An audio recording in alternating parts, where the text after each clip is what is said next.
네, 오늘 열린 삼성전자 주총에서 오만 전자의 늪에서 빠져나오지 못한 주가 부진에 대해 주주들의 성토가 쏟아졌습니다. 주총 의장인 한종희 대표이사 부회장은 뼈를 깎는 노력을 이어가겠다고 고개를 숙였는데요.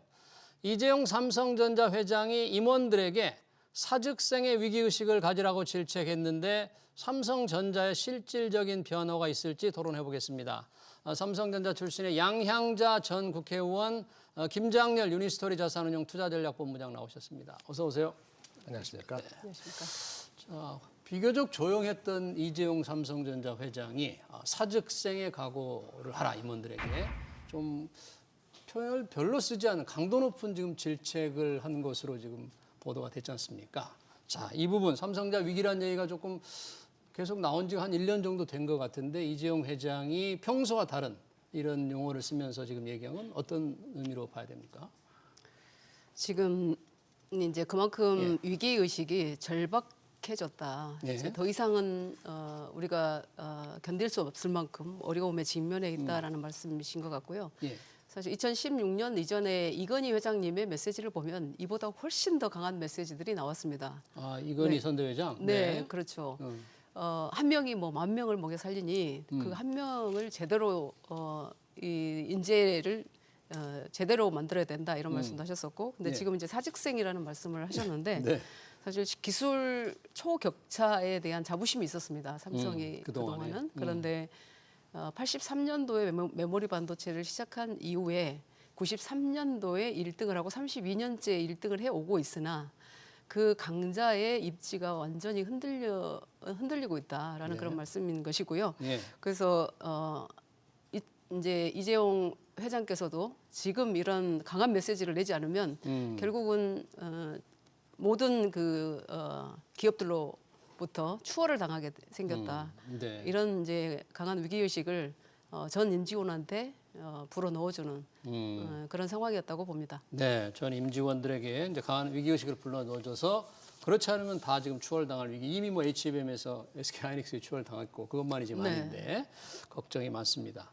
주가만을 보면 그 위기 상황을 알 수가 있어요. 뭐 최근 조금 오르고는 있습니다만 뭐 혹시 최근에 오른 거 그동안 오만전자 중간에 꽉 박혀 있었잖아요. 네. 회장을 본부장 최근 오르는 게 이런 인식의 변화에 조금 뭐 투자자들이 기대를 걸기 때문이라고 봐야 합니까? 뭐 그저께 말씀하신 거는 타이밍적으로 그런 거 오늘도 주총이 있으니까요. 네. 그런 게 있었다면 오비락식으로 GTC 컨퍼런스 미팅도 있었고 엔비디아 예, 그런 것도 있으니 여러 가지로 뭔가 좀 있지 않을까라는 기대 심리가 있었겠지만 실질적으로 보시면은 1분기 실적도 별로 기대하는 건 없기 때문에 현실적으로는 워낙 실적이 안 좋고 아직 HBM, 엔비디아 콜도 안 나고 이런 상황에서 구원군이 딴 데서 나타났어요. 구원군이 어디서 예, 나타났어요? 두 군데인데 중국에서의 수요가 생각보다 나쁘지 않고 이제 바닥을 쳤다라는 생각들이 나오는 겁니다. 이른바 중국에서? 네. 네. 이구 환신. 옛날 거 주면은 새 거 줄게. 휴대폰 바꿔주는 거. 이런 게 1, 2월 달에 좀 팔렸다는 얘기가 들면서 재고가 조금 소진이 아니고 재고가 좀 줄었어요.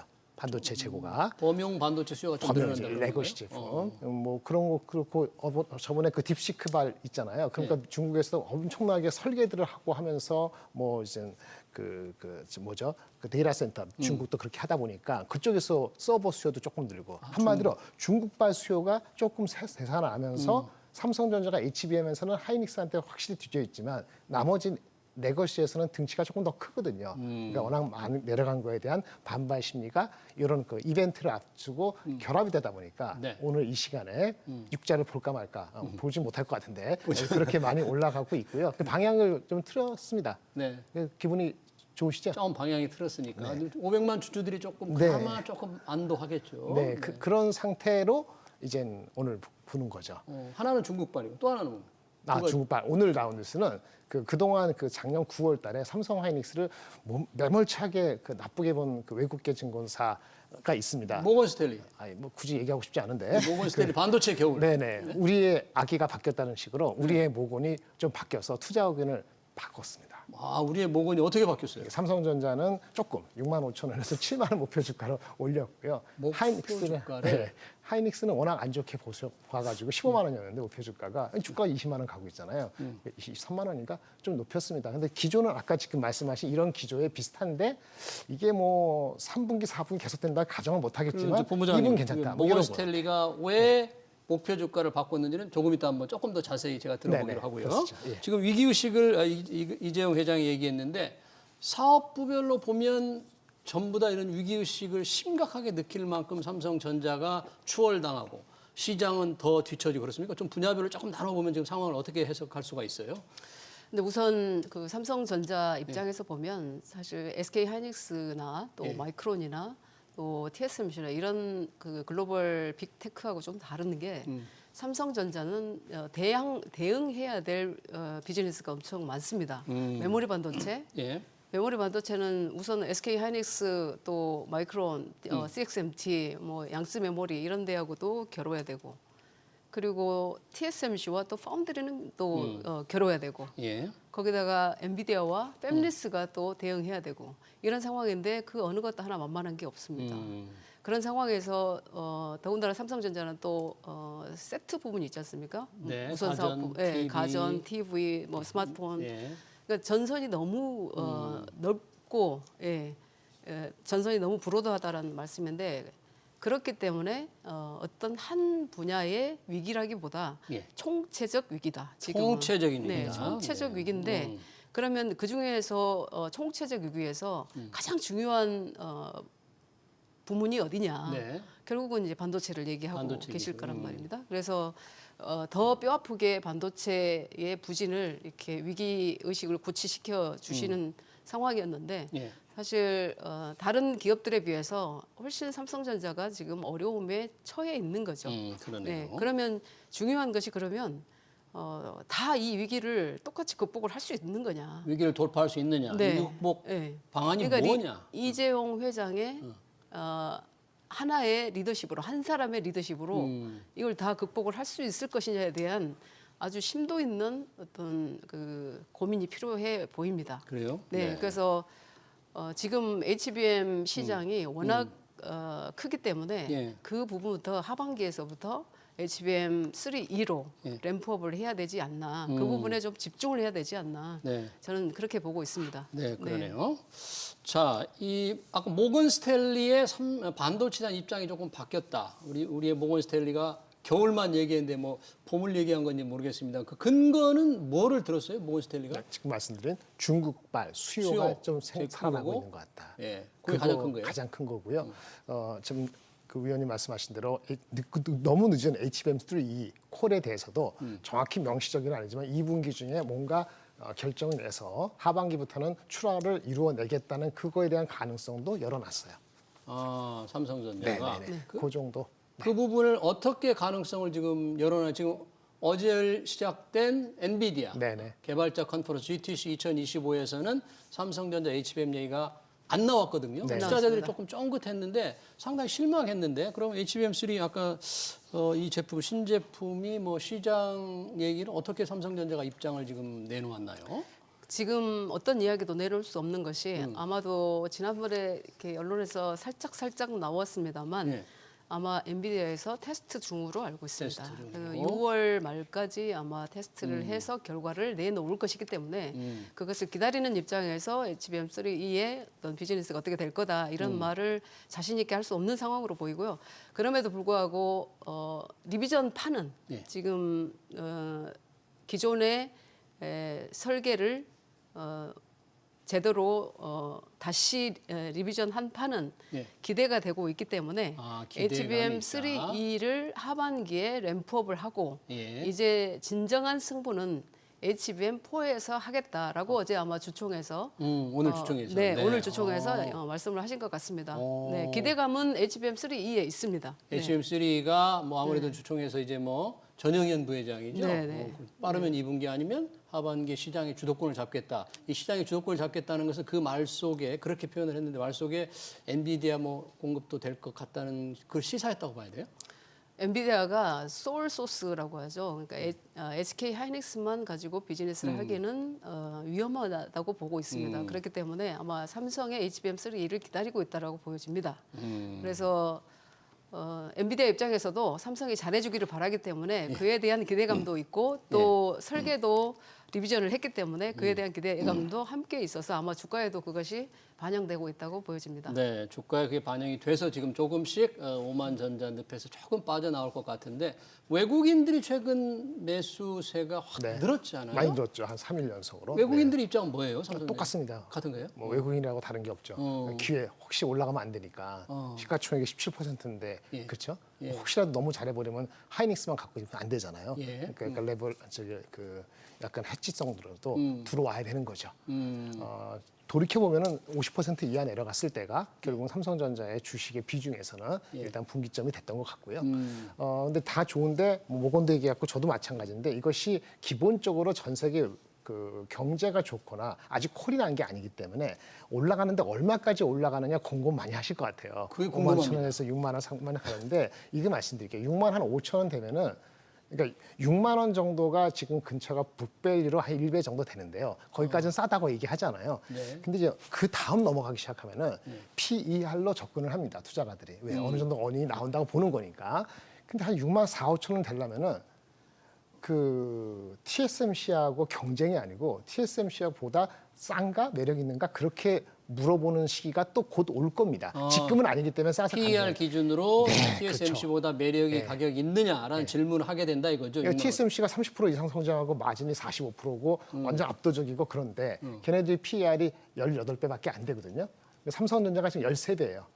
그러니까 이게 만약에 저 더 올라가면 어느 순간부터는 이게 뭐지? 너무 많이 올라가는데 이런 생각을 동시에 할 거기 때문에 예. 그 절묘하게 그런 거에 고민이 올 시기가 된다. 그건 좋은 고민이지만 좋은 현재는 고민이지만. 거기까지는 안 갔으니까 그렇게 말씀드리겠습니다. 그러면 그 가는 걸음이 조금 이렇게 빠르지는 않겠고 조금 그 근처에 가면 투자자들 외국인들이 다시 한번 생각해 볼 가능성이 있다는 그런 얘기네요. 한국 시장이 안 좋지만은 그 정책이라는 거 아니고 전국이 안정되거나 한국 시장의 전반적으로는 다른 섹터, 조선, 방산들이 많이 갔기 때문에 더 이상 가기에는 좀 힘이 좀 어려운데 환율이 좀 안정화된다. 무슨 얘기냐면 한국 시장에 대해서 안정화된다 그러면 그때는 패시브 자금이 삼성전자를 밀어 올릴 수도 있기 때문에 예. 걱정이 돼서도 지금은 좀 낮을 때 사자. 이런 분위기가 형성된 거 아니느냐. 이렇게 네. 말씀드리겠습니다. 네, 그렇군요. 주가 얘기를 잠시 들어봤고 이재용 회장의 이제 위기 사직생 발언에 관해서 과거를 연상케 하는 분들이 조금 있어요. 이건희 아까 선대 회장의 1993년 프랑크푸르트 선언. 네, 네. 마누라 자식 빼고 다 바꿔라. 다 바꿔라. 정말 충격인데 당시 양 의원님 그때 어떻게 느끼셨고 그때 회사 분위기는 좀 어땠습니까? 삼성전자는 제가 30년 2개월 있었습니다만 예. 단 한 번도 위기가 아닌 적이 없었습니다. 위기가 아닌 적이 없었다. 네. 왜냐하면 국가대표 선수로서 우리는 뛰어야 된다라는 그런 아주 강한 긍지도 있었고 자부심도 있었고 그냥 국내의 어떤 한 기업이 아니라 우리는 국제 무대에서 대한민국을 바로 세우는 그런 기업이다. 예. 라는 어떤 그 내재적 철학이라든지 이런 부분들이 사원들한테 임직원들한테 전체가 다 있었습니다. 예. 예, 그런 비전이나 목표나 철학이나 이런 부분을 고취시켜 주셨던 분이 이제 이건희 회장님인데 마누라와 자식 빼고 다 바꿔라라는 말씀에서 이제 큰 울림이 있었었고 아 정말 다 바꿔야 된다. 근데 저는 이제 아주 그 직원의 입장에서는 네. 어떤 말씀이 가장 그래도 가슴에 와닿냐면 당신이 주인이다 이거죠. 아. You are the center. 네가 주인이다. 네가 네가 중심이다. 주인이다, 직원들한테. 네. 저는 그 말씀이 가장 많이 와닿고 가장 중심이 돼서 일해야 되고 그 말씀이 휴먼 센터드 안트레프러너십이라고 이제 인간 중심 기업가 정신을 많이 말씀을 해주셨던 예. 것 같습니다. 결국은 기술이 어디서 오느냐? 결국 사람에서 온다 이거죠. 예. 그러니까 한 사람 한 사람이 자신의 역량을 충분히 발휘했을 때 그 조직의 힘으로 발화가 되고 그 조직의 힘이 기술력이고 그 기술력이 초격차를 이루고 그 격자가 거리의 격이 아니라 품격의 격이다. 그래서 기술자의 품격이 기술의 품격이고 기업의 품격이 되면서 대한민국의 품격이다. 이렇게 말씀을 하셨던 부분이 예. 저는 훨씬 더 와닿고, 그리고 우리는 반도체를 개발하지만 실제로 이 손톱만한 반도체 속에 온 세상의 인류를 다 초대하겠다. 그래서 그들을 다 연결을 하고 그들의 행복을 우리는 디자인하는 사람들. 저는 이제 설계 분야에 있었기 때문에 그런 어떤 철학적인 메시지를 굉장히 많이 주셨죠. 그래서 이건희 회장은 사상가이고 선구자이고 철학자이고 선지자이셨다. 이런 말씀을 저희가 드리는데 이제 이재용 회장의 메시지가 이제 2016년 이후로 시작이 됐기 때문에 예. 굉장히 중요합니다. 별다른 메시지가 지금 없었잖아요. 경영진들의 어떤 의지나 철학이나 메시지가 저 시장에 미치는 영향이 워낙 크기 때문에 지금부터 중요한 메시지들을 잘 내셔야 될 것 같습니다. 네. 여튼 그런 메시지 이재용 회장의 프랑크푸르트 발언까지도 연상케 할 정도라는데 요번에 메시지는 임원들 교육에 뭐 영상으로 조금 보내니까 이 현장감이 떨어진다. 그리고 이건희 선대 회장은 뭔가 그때 애니콜 화형식도 하고 여러 큰 이벤트도 좀 있었다. 장시간 토론도 하고 이번에는 뭐 그런 어떤 극적인 효과가 없지 않느냐. 뭐 네, 이런 약간의 조금 소극적 얘기도 좀 있더라고요. 어떻게? 근데 뭐 그런 거는 보시는 부분에 따라서 아쉬웠다고 얘기할 수도 있고 아쉬운 부분이 있다. 근데 시대가 바뀌었기 때문에 예. 굳이 그럴 거냐 이렇게 또 좋게 해석하시는 분도 계실 것 같습니다. 근데 지금 위원님 말씀하신 것처럼 가장 중요한 거는요. 지금 뭐 반도체 그 HBM 3, 4 이것도 중요하고 원시 중요한데 이게 다 이슈가 된 게 5년, 10년 전에 씨앗을 잘 안 뿌렸기 때문에 일어난 일이지 지금 그런 거 화형식을 하느냐 안 하느냐 그거가 바뀌는 게 아니고요. 예. 회장님이 바뀌어서 사직생 생직사를 논의했다 안 했다 해서 바뀌는 게 아니고 죽기 아니면 살기면은 본인도 죽기 아니면 사기를 보여주신다면은 그 리더십은 저절로 발휘되는 겁니다. 그 영상을 통했건 안 했던 간에 그건 제가 함부로 말씀드리긴 어렵지만 저는 이런 걸 중요해요. 이제 반도체가 설계하셨으니까 아시겠습니다만 반도체 하드웨어 설계만 중요한 게 아니고 전체 시스템, 소프트웨어하고 알고리즘을 아우르는 그런 시스템 관점에서 반도체 설계해야 되기 때문에 공부를 다시 해야 된다고 봅니다. 네. 임원들도 포함해서. 근데 그렇게 할 수 있는 해야 된다는 공부를 해야 되고 해야 된다는 의식들을 갖고 계시는지 예. 그리고 그게 실천에 옮길 준비가 되어 있는지가 중요한데 그게 돼 있다고 작년에 했다 그러면 아마 그렇게 하고 나서 1년 정도 이상 최소한 길게는 한 2, 3년은 필요하다고 보는데 2, 3년 하다가 다 죽잖아요. 그러니까 사직생 생직사를 하신 거고 별도로 교육과 훈련과 그거를 상당히 다른 개념, 하드웨어가 아닌 소프트웨어하고 알고리즘 위에다가 하드웨어를 얹혀서 시스템 아키텍트 같은 그런 쪽에 연구를 해야 된다는 생각을 실천에 옮기는 게 필요한데 최근에 좀 좋은 뉴스가 하나 있더라고요. 뭐예요? 그 카이스트 교수님하고 삼성전자에서 1월부터 얘기가 나왔는데 3월 달부터 시스템 아키텍트 대학원 과정을 카이스트 중심으로 삼성전자 임원들 와가지고 10명인가 20명씩 해가지고 시작하는데 아주 카이스트에서? 작게 그러한 그 융합적인 교육의 힘을 산학으로 하겠다는 것 자체 씨를 이제 뿌리겠다는 얘기거든요.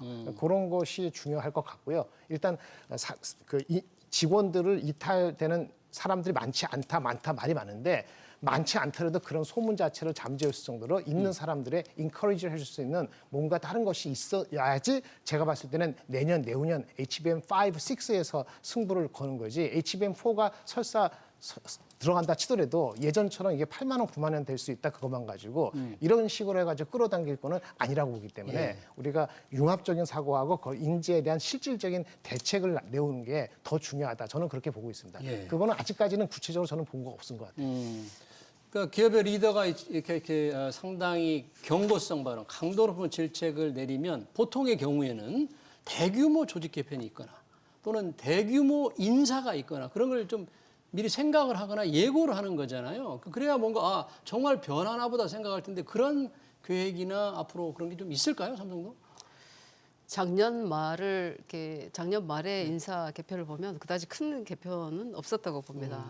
그만큼 조직의 변화도 이렇게 꾀하기가 어려워졌다 이런 말씀을 드리는데 방금 그 본부장님 말씀하셨던 것처럼 지금은 글로벌 산업 지형에 대한 예측이라든지 이런 부분이 굉장히 중요해졌다.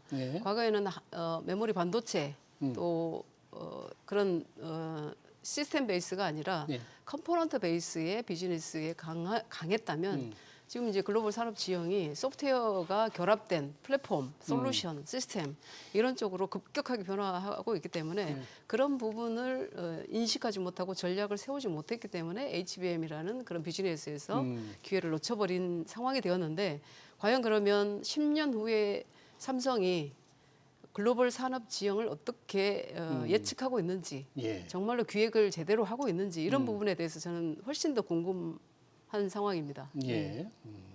과연 미래를 어떻게 이제 개척할지, 어떤 그림을 그리고 있을지.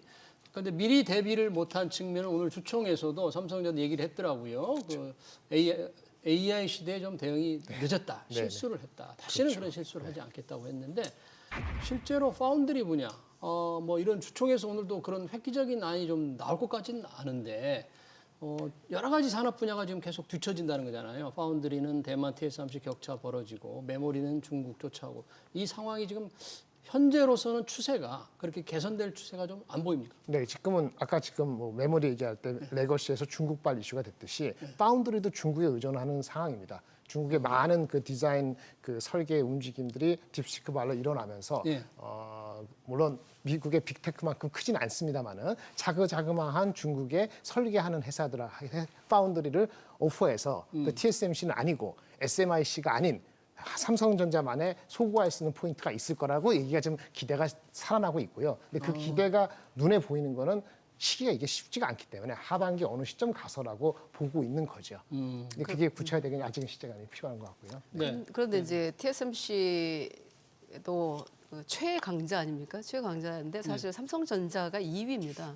근데 2위와의 격차가 워낙 크게 나기 때문에 TSMC 격차가 더 그렇죠. 벌어지고 또 네, 네. 좁혀지질 않잖아요. 그렇죠. 그런데 이제 TSMC 같은 경우도 대만, 중국, 미국과 중국 사이에서 대만의 위기, 이제 TSMC가 잘못되면 미국의 큰 경제 붕괴가 일어날 수도 있기 때문에 TSMC를 미국의 공장을 지어라 하는 상황이지 않겠습니까? 예, 예. 그러다 보니까 저희가 이제 자세히 봐야 되는 게 TSMC가 이런 제안을 하죠. 엔비디아에게 그럼 인텔에 투자를 같이 하자. 인텔 좀 어려우니까. 근데 인텔. 지금 가장 이제 어려운 상황이 도래하고 있는 게 뭐냐면 그나마 그래도 TSMC가 1등이었고 삼성이 전 세계 2등이었단 말입니다. 네. 그러면 강한 2등 전략이라도 가야 되는데 그러면 7대 1에서 예를 들면 6대 한 3 정도, 네, 좁혀지고. 네? 5대 차이가. 4 정도까지 이렇게 2등의 네. 간격을 좁혀 나가는 게 중요한데 그 사이에 갑자기 인텔이 들어오면서 파운드리 사업에서 미국이 지원을 하고 TSMC와 엔비디아가 빅테크가 지원을 할 상황이 돼버리면 그럼 이제 삼성이 3위로 밀려나는 것은 굉장히 위기거든요. 그러니까 반도체 수요가 떨어지면 떨어질수록 1위 기업만 살아남는 상황에서 그래도 세컨 소스로 2위는 살려놓습니다. 그런데 3위가 위험한 것은 그냥 예. 시장에서 사라질 수가 있기 때문에 그것을 걱정해야 되는 삼성의 파운드리 사업이 훨씬 더 엄중한 상황이라고 저는 보여집니다. 네, 파운드리 산업 적자가 계속 좀처럼 개선되지 않는데 과연 어떻게 할 것인가요? 그래서 16년, 17년이었나요? 저희가 그 선언할 때. 대한민국에서 문재인 정부와 삼성이 TSMC를 2030년도에 세계 1등 하겠다는 넘어서서 선언. 네. 1등 하겠다라고 선언하는 그 상황에서 저는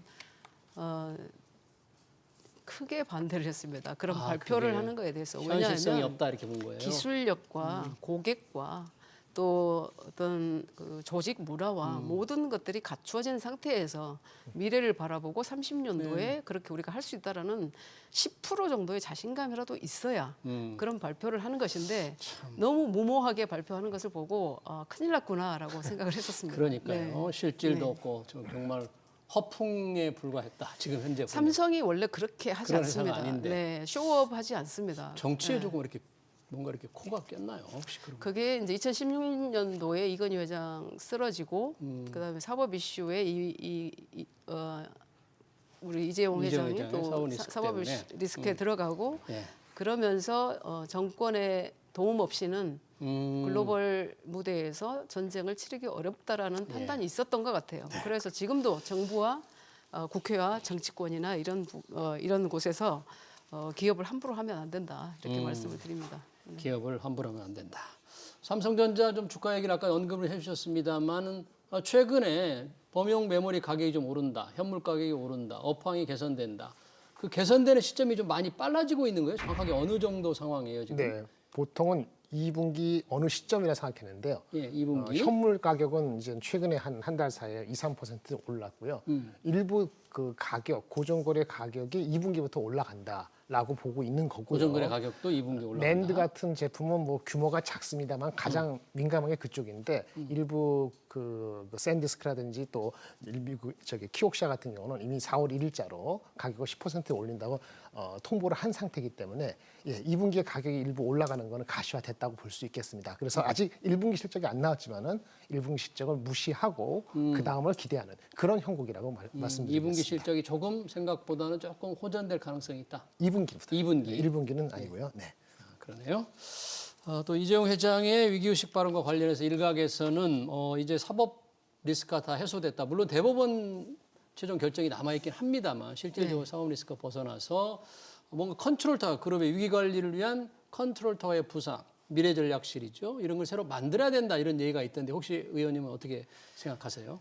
지금 그 글로벌 산업 지형이 굉장히 그 다양하고 예. 또 전략적으로 대응해야 되는 어떤 방식도 달라졌고 굉장히 좀 엄중한 시기입니다. 그럴 때일수록 의사결정 구조가 하나로 모아질 수 있는 그런 강력한 컨트롤 타워는 필요하다고 보여지나 과거의 그 미전실 개념의 그런 과거의 형태가 아니라 완전히 새로운 어떤 의사결정 구조를 제대로 발휘할 수 있는 그런 컨트롤 타워가 필요하지 않나. 지금 그러니까 미래와 현재를 아우를 수 있는 그런 컨트롤 타워가 필요하다 이런 말씀을 드립니다. 네, 새로운 컨트롤 타워 그런 거는 좀 필요하다고 할 수 있겠다. 네, 이재용 회장의 삼성의 위기 발언 관련 토론 여기서 마치겠습니다. 지금까지 양양자 전 국회의원 그리고 김장렬 유니스토리 자산운용 투자전략본부장이었습니다. 고맙습니다. 감사합니다.